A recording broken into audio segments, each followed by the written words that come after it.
this is Jennifer Vanderbeek, Imagine Artist in Residence, back with another project video for you. Now, it is back to school time as I am making this video, but really, if you're like me, and I suspect some of you out there listening to this might be, then you love office supplies and back to school supplies just as much as I do. And even though I have absolutely no ties to academia, I have no kids in school, anything like that, I still love when they get back to school supplies in the stores. But some of the supplies I like to use, they can tend to be a little bit plain, like this Moleskine notebook. So I have this, it's got this great, simple, like this dusty blue fabric cover, and I decided that I could use some craft supplies to jazz it up a bit. I have a thing for monkeys. If you have seen some of my other videos, then you probably know this. I also have this monkey stamp set by My Favorite Things that I had not used before. Such a pity. And so I decided that this notebook would be a perfect avenue to give them a try. I arranged them on the notebook. I kind of wanted to make sure that they weren't going to be covered up when the little elastic band was there. So I arranged them on there, and then I used my big acrylic block to pick it all up, ink it up with my Fabrico marker, and with that big of an image, yeah, it didn't really come through all the way. Now, this could actually work out well if you wanted to do like a no-line watercolor look on your notebook or whatever you're decorating. Then this would work. It would give you just enough to be able to see by. I did want the outlines to stand out a little bit more, so I went back in with the Fabrico marker with the brush tip and just very light, gentle pressure, just skimming the tip of the brush point over the cover. I was able to just kind of fill in and follow along the very faint image that I had stamped. This was operator error, by the way. This was not a fault of the products. This was totally me trying to do too many things at once. Don't do what I did. Stamp the images individually and you won't have this problem. But I actually didn't mind, because by tracing back over the initial stamping, I did get a little bit more line variation, and it has more of a hand-drawn look. Not that I'm going to try and pass this off as my own creation as far as the artwork goes, but, you know, I do like the effect it gave. So we're going to call this maybe turning a sow's ear into a silk purse, maybe turning a smushed banana into a notebook cover. I don't know. Anyway.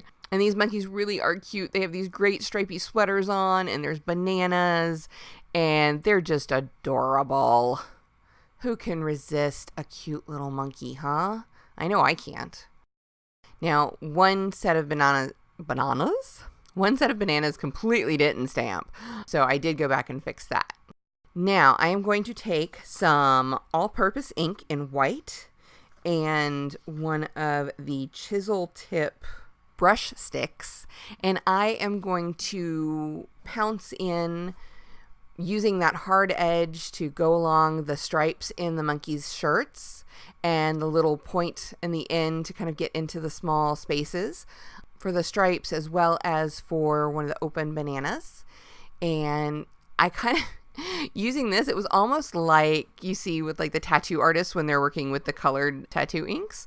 You just kind of scribe it in there, scrub it into the surface, and then go on with your next thing. For the rest of the project, I'm going to use mostly Fabrico markers because this is a fabric cover.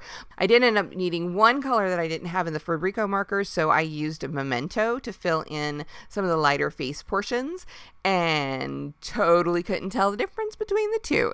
That's so fabulous that the Memento markers will also work on these very, very sturdy fabrics, just like, you know, anything else. But the Fabricos are meant for it, so they do kind of blend in a little bit better. I noticed when I was doing the details on the face, I gave them a little bit of pink cheeks and a little bit of blushing on the inside of the ears, and there's something about the fluidity of the ink and the juiciness of the markers that made it very easy to blend, so it didn't stand out like this big bright circle or blotch or anything. So definitely use what you got. but don't sweat it if you have to substitute either. Now to add some highlights, I'm going in with a white gel pen. Just even though I know that monkeys aren't necessarily shiny and therefore they would not have these in nature, but how often do you see a trio of monkeys wearing blue and white striped shirts and, just posing prettily with their bananas? I don't think so either. So I'm going to use artist discretion and add some little highlights just to make it fun. Now, I also went back around the phrase, which is "you're a cheeky monkey." I just think that's so cute. It's so adorable. And I was trying to do kind of like a highlight shadow kind of deal and didn't quite like the way it turned out. So then I went back in with the black Fabrico marker to make the letters stand out a little bit better. Overall, I liked the effect in the end. And that's my newly personalized Moleskine notebook. I hope you've enjoyed this video. Thank you so much for watching.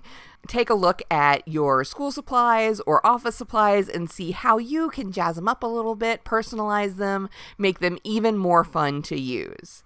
Once again, I am Jennifer Vanderbeek, Imagine Artist in Residence, and for more tips and inspiration, point your browser to imaginecrafts.com.